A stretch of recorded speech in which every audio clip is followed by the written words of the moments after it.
10 محاولة اختراق الصفوف الدفاعية. أغيد استلم الكرة، يا جمالك يا أغيد، جمال الخروج، جمال وذكاء وروعة. العب الكرة يا أغيد، العب الكرة يا أغيد إلى ال10 داخل منطقة العمليات وبالراس تطول اللاعب طبعا كرة ومن الخلف تسديدة قوية ولكن الدفاع موجود. تسديدة مرة أخرى والهدف الثاني لتعزيز النتيجة من يوسف بوز، يسجل الهدف الثاني لمصلحة أكاديمية الريشي. كرة وجميلة، هذه التمريرة غير متوقعة، أيضا غير متوقعة يا يوسف.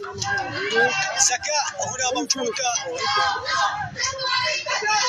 جميلة منتصف الملعب. يلعب الكرة الأغيد مقطوعة وخلف الخطوط الدفاعية، 1 على 1، 1 على 1. الدفاع موجود والحكم موجود والهدف الثالث لأكاديمية الريشي يعود ويسجل الهدف الثالث اليوم أكاديمية الريشي ويعزز نتيجته اليوم. الله عليك الله عليك الله عليك الله عليك الله عليك الله عليك يا ديب، الله عليك يا ديب.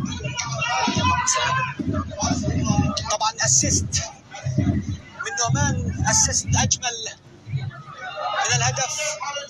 يا جمالك يا نعمان، ويا جمالك يا ديب، ويا جمالك يا أغيد. طبعا من عزف تلك الكرة هو أغيد، يلعبها إلى نعمان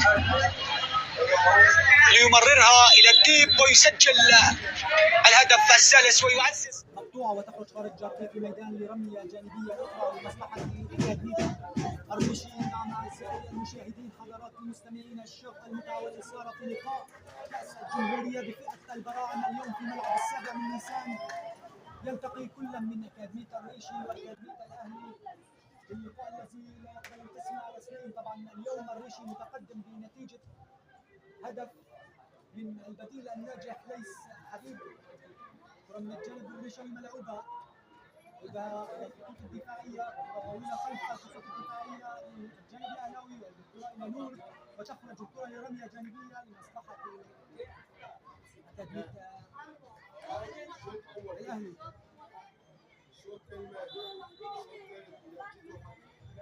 طبعا رمية جانبية لمصلحة أكاديمية الأهلي، ملعوبة من الجانب الأهلاوي. المتابعة إبراهيم استلم هذه الكرة ويمرر كرة ضعيفة مقطوعة من الجانب الأهلاوي.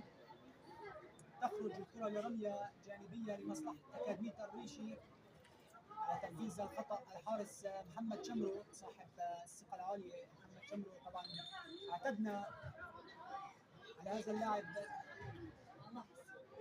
اعتدنا عليه بأن يكون هو القائد في أرض الميدان. كرة ملعوبة من الجانب الريشي وتخرج الكرة إلى رمية جانبية لمصلحة أكاديمية الأهلي.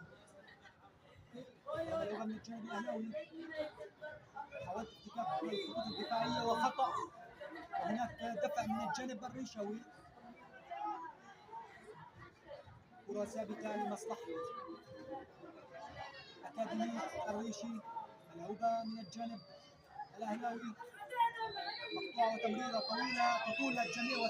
هل تخرج هذه الكرة أم لا؟ لم تخرج الكرة. على المتابعة صاحب الرقم 16 أفضل لاعب من الجانب الأهلاوي، مقطوعة من إبراهيم أو عفوا كريم شامية، يمرر الكرة إلى نور. محاولة افتكاك الخطوط الدفاعية لأكاديمية الأهلي ولكن نور يأبى إلا أن يعود إلى الخلف.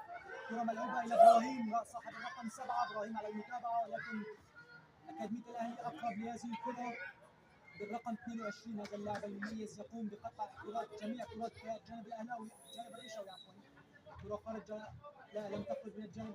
عبيد أصغر لاعب في هذه البطولة، عبيد اللاعب الجيد والمتميز دائما، صاحب القميص رقم 4 من الجانب الريشوي. عبيد من سطر